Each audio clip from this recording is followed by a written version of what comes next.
I take full responsibility for my actions, and it was not my intent to disrespect Your Honor or to disobey the court's orders. I stand here today scared and vulnerable, begging the court to understand that I'm not a lazy parent. A mother put behind bars for refusing to vaccinate her son. The judge sentencing the Michigan woman for ignoring a court order, but she says that she was just practicing her religious freedom. So who is in the right here? Let's debate it with former criminal defense attorney Emily Compagno and attorney Jesse Weber. Thank you both for joining us bright and early this morning. Thank you for having us. Thank you. So Emily, I will start with you and the obvious question, who's in the right? Here at Michigan is one of 20 states that allows for religious and personal exemptions for vaccinations, but that is not what is at issue here. It's important for viewers to understand that this is not a case actually of religious freedom for vaccination.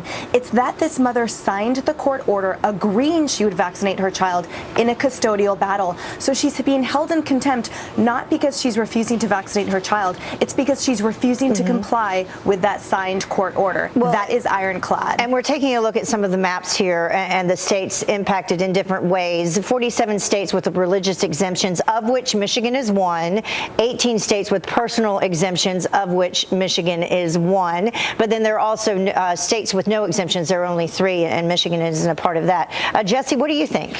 Well, I agree with Emily that this is an issue about the court order, but it's not so simple. Just because she disobeyed a court order, which I wouldn't have recommended her to do, doesn't mean that she's in the wrong. The initial agreement that she had with her husband was to vaccinate their son, but spread the vaccinations out, delay them. Now her concern was to group the vaccinations together, and it is her argument that grouping them together goes against her religious beliefs, and as you said, it could go against her personal beliefs, and she has every right under Michigan law to not vaccinate her child under those standards. And also, let me just say, she did what you were supposed to do under Michigan, which was take the required classes about the dangers of not vaccinating your child before you get that exemption. Yeah. So she is in the right in that way. So her son is now 9 years old. Does it matter if she took that class that you're mentioning before or after the agreement, the custodial agreement where she agreed to vaccinate the child?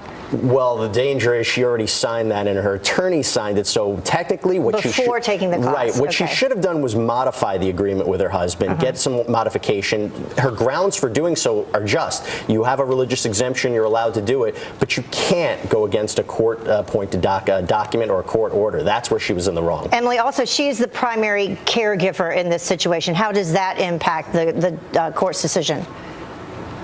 That is why the court is weighing this so heavily. Now, originally, as Jesse mentioned, this was that custodial battle in which that vaccination agreement was crucial to the court awarding her that primary custody. So it's important that they are weighing this so heavily because of that. And also about the classes, that's under her right.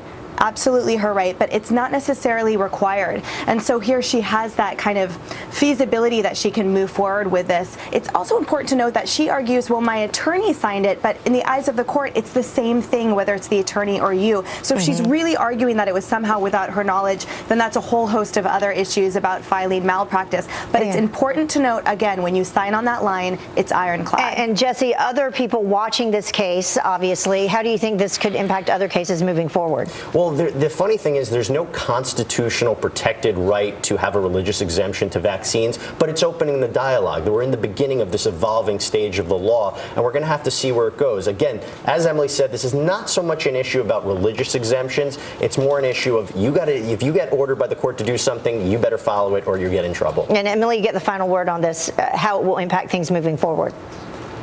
Right. The takeaway here is that the courts are loath to go back on an agreement. So for viewers to take away anything, it is you have to comply, weigh these things heavily before you sign on that line. Yeah, there's been a lot of discussion recently, actually the past several years, in terms of vaccinations, whether or not they should be required, whether or not they're healthy for the child, all of that. All right. Thank you both for joining us. Appreciate it this morning. Thank you. Have a great day.